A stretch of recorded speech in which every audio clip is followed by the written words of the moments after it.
Municipal corporation ఎన్నికలు వస్తున్న సందర్భంగా ముఖ్యమంత్రి గారి నోటి మాటను, స్వయంగా నాతో అన్న మాటను మహబూబ్ నగర్ ప్రజల దృష్టికి తీసుకుపోవాలన్న ఆలోచనతోటి పెట్టుకున్నాం.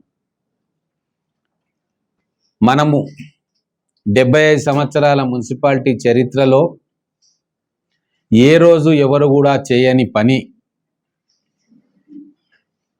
చేయని అభివృద్ధి ప్రణాళికలు మన పాలమూరు బిడ్డ ముఖ్యమంత్రిగా అయిన తర్వాత నిజమైతా ఉన్నాయి. మహబూబ్ నగర్ కళ అండర్ గ్రౌండ్ డ్రైనేజ్ ఎవరు చేయలేకపోయినరు, ఊహించలేకపోయినరు, మాటలకే పరిమితమైంది. కానీ ముఖ్యమంత్రి గారు 603 కోట్ల రూపాయలతోటి అండర్ గ్రౌండ్ డ్రైనేజ్ మహబూబ్నగర్ పట్టణం మొత్తానికి భవిష్యత్తులో అవసరాలను దృష్టిలో పెట్టుకొని శాంక్షన్ చేయించి శంకుస్థాపనకు వారే స్వయంగా వచ్చిండ్రు. ఇది చరిత్రాత్మకం. అలాగే గతంలో నీళ్లు తాగిచ్చింది కాంగ్రెస్ పార్టీ. పెరుగుతున్న జనాభాకు అవసరంగా మళ్ళీ విజన్ 2047 దృష్టిలో పెట్టుకొని 5 లక్షల జనాభా కూడా సరిపోయేటంతగా మళ్ళీ వాటర్ సప్లై ఆగ్మెంటేషన్ ప్లాన్ తోటి 220 కోట్లు శాంక్షన్ అయ్యి దానికి కూడా శంకుస్థాపన చేయడానికి స్వయం ముఖ్యమంత్రి గారు వచ్చిండ్రు.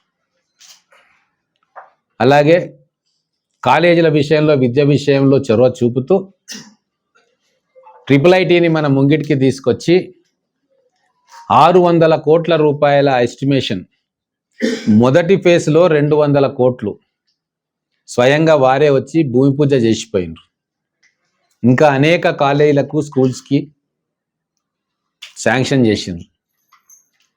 మహబూబ్నగర్ పట్టణంలో మీ అందరికీ తెలుసు, కొత్తగా చెప్పేది ఏం లేదు. 150 కోట్లతోటి సీసీ రోడ్లు, డ్రైనేజీ, కమ్యూనిటీ హాల్స్, లైటింగ్ వ్యవస్థ ఇవన్నీ చేస్తున్నాం. ముఖ్యంగా ముఖ్యమంత్రి గారి నోటి మాట ఏంటంటే అడిగినవన్నీ మహబూబ్నగర్ ప్రజలకు చేస్తున్నాము.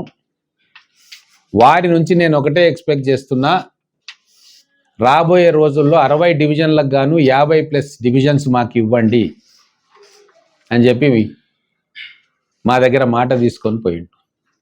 ఇదే మాటను నేను మహబూబ్నగర్ ప్రజలకు చెప్తా ఉన్నా. మహబూబ్నగర్ ప్రజల తరఫున మాట ఇచ్చినాం. అబ్కీ బార్ 50 పార్, ఈ మాటను దృష్టిలో పెట్టుకొని రాబోయే కార్పొరేషన్ ఎన్నికల్లో ప్రజలు మమ్మల్ని ఆశీర్వదించాలని చెప్పి కోరుకుంటూ, పరీక్షల దృష్ట్యా 10th క్లాస్ పరీక్షలు, ఇంటర్మీడియట్ పరీక్షలు, వేసవి కాలం ఇవన్నీ దృష్ట్యా రంజాను మనకు షెడ్యూల్ ప్రకటించిన తర్వాత సమయం దొరకలే. షెడ్యూల్ ప్రకటించిన నెక్స్ట్ డే నుంచే నామినేషన్ ప్రక్రియ మొదలైంది. కాబట్టి అభ్యర్థుల ఎంపిక కార్యక్రమం పూర్తి కాదు. కాబట్టి అలాగే అభ్యర్థులుగా పోటీ చేయాలనుకున్న వాళ్ళకు సెంటిమెంట్స్ ఉంటాయి, ముహూర్తాలు చూసుకుంటారు. కాబట్టి కొంతమంది అభ్యర్థులు, కాంగ్రెస్ పార్టీ టికెట్ ఆశించిన వ్యక్తులు, వాళ్ళు నామినేషన్ ప్రక్రియను తెలంగాణ వ్యాప్తంగా అన్ని పార్టీల వాళ్ళు మొదలుపెట్టారు. కాంగ్రెస్ పార్టీ వాళ్ళు కూడా మొదలుపెట్టారు. మేము అభ్యర్థి ఎంపికలో పారదర్శకంగా ఉన్నాం. అన్ని రకాలుగా 5 సర్వేలు చేస్తూ ఉన్నారు. నా వైపు నుంచి 2 సర్వేలు కేవలం నేనే చేయిస్తూ ఉన్నా, ఇంకెవ్వరు కాదు. పైన ముఖ్యమంత్రి గారు, పిసిసి ప్రెసిడెంటు, మిగతా ఒక సంస్థ, వాటన్నిటిని కూడా తీసుకొని ఇన్ఛార్జ్ మంత్రి గారి దగ్గర కూర్చొని దాని ద్వారా అభ్యర్థి ఎంపిక జరుగుతుంది. గెలుపే పరమావధిగా అభ్యర్థుల ఎంపిక జరుగుతుంది. లేనిపోని ఊహాగానాలు అనవసరం. ముఖ్యమంత్రి గారి వైఖరి తెలుసు, నా వైఖరి తెలుసు, ఇక్కడ ఉన్న నాయకుల వైఖరి తెలుసు. ఎట్టి పరిస్థితుల్లో డీవియేషన్ దీంట్లో ఉండదు. మీడియా మిత్రులకు కూడా దయచేసి నేను చెప్తా ఉన్నా, అనవసర కథనాలు అలవాటుగా రాయకండి దయచేసి. మేము అందరికీ విజ్ఞప్తి చేస్తా ఉన్నాం, ఎక్కడ కూడా ఎవ్వరి జోక్యం ఉండదు. కేవలం సూచనలు, సలహాలు తీసుకుంటారు తప్ప decision making based on winnability and surveys. ఆ సర్వే కూడా ఎవ్వరు చేపిస్తలేరు. నన్ను చేపియమంటే నేను 2 సర్వే టీంలకు ఇచ్చిన. నేనంటే 25 ఏళ్ళ నుంచి దీంట్లో నేను నిష్ణాతుణ్ణి. పార్టీ తరఫున ప్రభుత్వం తరఫున 3 సర్వేలు చేస్తా ఉన్నా. ఇన్ఛార్జ్ మినిస్టర్గా వాటన్నిటిని తీసుకొని ఏ వార్డు ఎవరికి ఇస్తే బాగుంటుంది, ఎవరికి ఇవ్వాలి, ఆ సామాజిక కోణాలు, పార్టీ సీనియారిటీ, వారి విన్నబిలిటీ, ఇవన్నీ కూడా పరిగణలోకి తీసుకొని మా సూచనలు సలహాలు కూడా తీసుకొని ఇక్కడ డీసీసీ ప్రెసిడెంట్ గారు, కొత్వాల్ గారు, ఇతర సీనియర్ నాయకులు తీసుకొని నిర్ణయం జరుగుతుంది. నేను ఒకటి చాలా క్లియర్గా చెప్తా ఉన్నా కాంగ్రెస్ పార్టీ కార్యకర్తలకు కావచ్చు, రేపు పోటీ చేయాలని ఉబలాట పడుతున్న వాళ్ళకు కావచ్చు, మీరు నామినేషన్ వేసుకున్నారు ఎందుకంటే సెంటిమెంట్ కాబట్టి, టైం లేదు కాబట్టి వేసుకున్నారు. కాంగ్రెస్ పార్టీ మెన్షన్ చేసుకొని నామినేషన్ వేసిన వాళ్ళనే కన్సిడర్ చేస్తుంది. అటు కాంగ్రెస్ పార్టీ ఇటు ఇండిపెండెంట్ ఇది చేస్తే వాళ్ళు ఇమ్మీడియట్గా మా మైండ్లో నుంచి వెళ్ళిపోతారు. నిజంగా వాళ్ళకు సీట్ వచ్చేది ఉన్నా కూడా కట్ చేస్తాం. పార్టీ మీద నమ్మకం లేకుండా, పార్టీ సిస్టంలో ఇమడకుండా మేము ఇష్టం ఉన్నట్టు చేస్తాము అంటే కుదరదు. మేము ఖచ్చితంగా ఎన్ని నామినేషన్లు పడ్డాయి, ఆడ ఇండియన్ నేషనల్ కాంగ్రెస్ అభ్యర్థిగా పెట్టిండా లేదా అని చూసిన తర్వాతనే టికెట్ డిక్లేర్ అవుతుంది. ఇది చాలా స్పష్టంగా నేను పైన పర్మిషన్ తీసుకొని మాట చెప్తా ఉన్నా. నిన్న ఇన్ఛార్జ్ మంత్రి గారితో కూర్చున్న వారు పిలిపిస్తే ఎట్టి పరిస్థితులలో డిసిప్లిన్ను అతిక్రమించే కార్యక్రమం చేస్తే పార్టీ చర్యలు చాలా తీవ్రంగా ఉంటాయి. అలాగే ఎవరైతే నామినేషన్ వేస్తున్నారో కేవలం ఇండియన్ నేషనల్ కాంగ్రెస్ అని వేసిన వాళ్ళదే కన్సిడరేషన్లో ఉంటుంది. వారు ఇంకో సెట్ ఇండిపెండెంట్గా వేసిందని తెలిస్తే నిజంగానే నెంబర్ 1 ఉన్నా కూడా కట్ చేసి నెక్స్ట్ క్యాండిడేట్కు పార్టీ కన్సిడర్ చేస్తుంది. ఇది మీ ద్వారా అభ్యర్థులందరికీ కూడా పోవాలని చెప్పి కోరుతాం. బీఫామ్ కూడా నిన్న మాట్లాడినప్పుడు పెద్దలతోటి నామినేషన్ ప్రక్రియ పూర్తయిన తర్వాత క్యాండిడేట్ సెలెక్షన్ అయిన తర్వాత క్యాండిడేట్లకు బీఫామ్ వస్తుంది. ఒకవేళ ఇద్దరు కాంగ్రెస్ అభ్యర్థులు ఇండియన్ నేషనల్ కాంగ్రెస్ అని పేరు పెట్టి ఆ వార్డులో సబ్మిట్ చేస్తే ఎవరికో ఒకరికి బీఫామ్ వచ్చిన తర్వాత ఇమ్మీడియట్గా వాళ్ళు వచ్చి విత్డ్రా చేసుకోవాలి. లేదు మేము ఇండిపెండెంట్గా పోటీ చేస్తా అంటే ఖచ్చితమైన క్రమశిక్షణా చర్యలు ఉంటాయి ఇమ్మీడియట్గా. దాంట్లో ఎటువంటి వెసులుబాటు లేదు. ఇక్కడ 3 సంవత్సరాల అధికారంలో మేమే ఉంటాం, మళ్ళీ 5 సంవత్సరాలు కూడా మా ప్రభుత్వమే ఉంటుంది.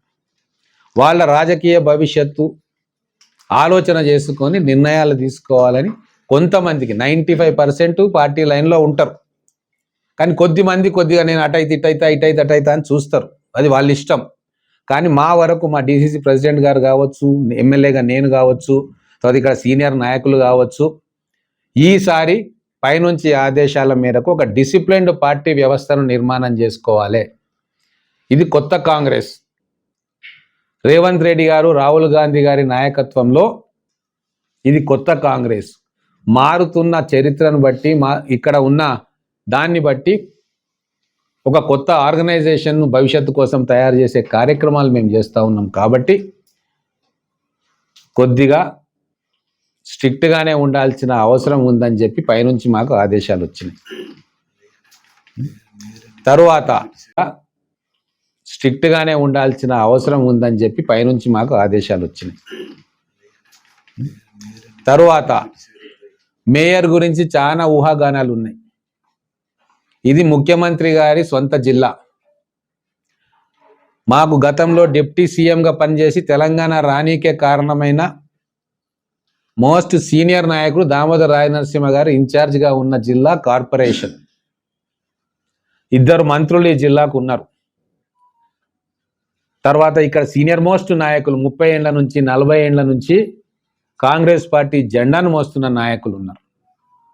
వీళ్ళందరి సూచనలను పరిగణలోకి తీసుకొని, ఎమ్మెల్యేగా నా సూచనలను పరిగణలోకి తీసుకొని గౌరవ ముఖ్యమంత్రి గారు, పిసిసి ప్రెసిడెంట్ గారు, ఇన్ఛార్జ్ మంత్రి గారు, మిగతా మంత్రులు వారు నిర్ణయం తీసుకుంటారు. మేయర్గా, డిప్యూటీ మేయర్గా ఎవరికి అవకాశం ఇవ్వాలి అన్న నిర్ణయం నేను చెప్పిన వీళ్ళందరూ కలిసి తీసుకుంటారు. కాబట్టి ఎటువంటి ఊహాగానాలకు కానీ నేనున్నా నువ్వున్నావని చెప్పి ఇంటర్నల్గా మాట్లాడుకునేదానికి దేనికి కూడా లెజిటిమసీ లేదు. ఇది ముఖ్యమంత్రి గారి స్వయంగా అన్నీ చూసుకొని వారు అందరితోటి కలిసి ఒక నిర్ణయానికి వస్తారు, వారి సొంత జిల్లా. కాబట్టి నేను మీడియా మిత్రులకు కూడా చెప్తా ఉన్నా, ఫలానా మేయర్ క్యాండిడేట్ అంటే దయచేసి మీరు ఎవరిని ఎక్స్పోజ్ చేయకండి. ఉన్న వాస్తవం నేను చెప్తా ఉన్నా. కార్యకర్తలు కూడా ఉట్టిగా మీరు ఎక్స్పోజ్ అయితే అనవసరంగా మీకు నెగటివ్ మార్కులు వస్తాయి. ఎందుకంటే ఎంతమంది పెద్దలం ఉన్నాం, పార్టీల 30 ఏళ్ళు 40 ఏళ్ళ నుంచి ఉన్న వాళ్ళు కూడా ఉన్నారు. వాళ్ళకు కూడా హక్కు ఉంటుంది వాళ్ళ అభిప్రాయం చెప్పేది, కానీ బహిరంగంగా ఏ సీనియర్ నాయకుడు చెప్పట్లే. టైం వచ్చినప్పుడు అధిష్టానము, ముఖ్యమంత్రి గారు, పిసిసి ప్రెసిడెంట్ గారు, జిల్లా ఇన్ఛార్జ్ మంత్రి గారు అందరి అభిప్రాయాలు తీసుకొని ఉన్న పరిస్థితులను, సామాజిక నేపథ్యాన్ని అవన్నిటిని పరిగణలోకి తీసుకొని వారు నిర్ణయం తీసుకుంటారు తప్ప ఎవరి చేతిలో ఏమీ ఉండదు. మేము సూచనలు ఇస్తాం అంతే. మా సూచనలు ఒక డెమోక్రటిక్ పద్ధతిలో వాళ్ళు తీసుకుంటారు. తరువాత ఈ ఎలక్షన్ నిర్వహణకు అందరు నాయకులు కూర్చొని ఒక ఆలోచన చేసిండ్రు. డిసిసి ప్రెసిడెంట్ గారి నేతృత్వంలో 7 కమిటీలు లేదా 8 కమిటీలు డిసిసి ప్రెసిడెంట్ గారు ప్రకటిస్తారు. కమిటీలను ఏర్పాటు చేసుకొని సమన్వయంతో మా సీనియర్ నాయకులు, ఎన్నికలలో ప్రత్యక్షంగా పాల్గొనని నాయకులందరూ కూర్చొని ఒక్కొక్క డిపార్ట్మెంట్ని ఒక్కొక్క సీనియర్ నాయకులు వారి టీం తోటి పర్యవేక్షణ చేస్తూ ఒక కుటుంబం లాగా కాంగ్రెస్ పార్టీని ఎన్నికల్లో గెలిపించే పని మేమందరం చేయబోతా ఉన్నాం. ఎందుకంటే మా మీద ఇప్పుడు ఒక బాధ్యత ఉంది. ఇది కేవలం ఎన్నిక కాదు, మహబూబ్ నగర్ భవిష్యత్తును, తల రాతను మార్చే ఎన్నిక. 2000 కోట్ల రూపాయలు ముఖ్యమంత్రి గారు మన మహబూబ్ నగర్ నగరానికి ఇచ్చిన తర్వాత వారికి ఇంకా మోటివేట్ అయ్యి ఇంకా నిధులు వచ్చేటట్టుగా వారు ఉల్లాసం పొందే విధంగా రిజల్ట్ ఉండాలి అన్న తపన మా అందరిలో ఉంది. దాంట్లో మాకు భిన్నాభిప్రాయాలు లేవు. అందుకే కనివిని ఎరగని రీతిలో అందరం కూడా కలిసి కట్టుగా ఒకే జట్టుగా 60 డివిజన్లలో ఖచ్చితంగా 50 డివిజన్లు గెలిచేటట్టుగా మేమందరం బాధ్యతలు పంచుకొని ప్రజలకు నచ్చజెప్పుకొని మా మీడియా మిత్రుల సహకారంతో, తోడ్బాటుతోటి, ఉద్యోగస్తులు, అలాగే కార్మిక సంఘాలు, అలాగే మిగతా సెక్షన్స్ అన్నిటినీ కూడా మోటివేట్ చేసి ముఖ్యమంత్రి గారికి కానుకగా ఇవ్వాలని చెప్పి ఈ భారీ ప్రయత్నాన్ని మేము చేస్తూ ఉన్నాం. దానికి మీడియా మిత్రులు సహకరించాలని చెప్పి కోరుతున్నాం. మీ వ్యాపారం అభివృద్ధి కావాలని కోరుకుంటున్నారా? అయితే వెంటనే క్యూనస్ని సంప్రదించండి. Schools, colleges, banks, shops, office promotions, land promotions, political promotions, restaurant promotions, hospital promotions, పుట్టినరోజు వేడుకలు, శుభకార్యాలు, వ్యాపారాలు ఏవైనా, సందర్భం ఏదైనా ఇప్పుడే క్యూనస్ ద్వారా తెలియజేయండి. మీ వ్యాపారాన్ని అభివృద్ధి చేసుకోండి.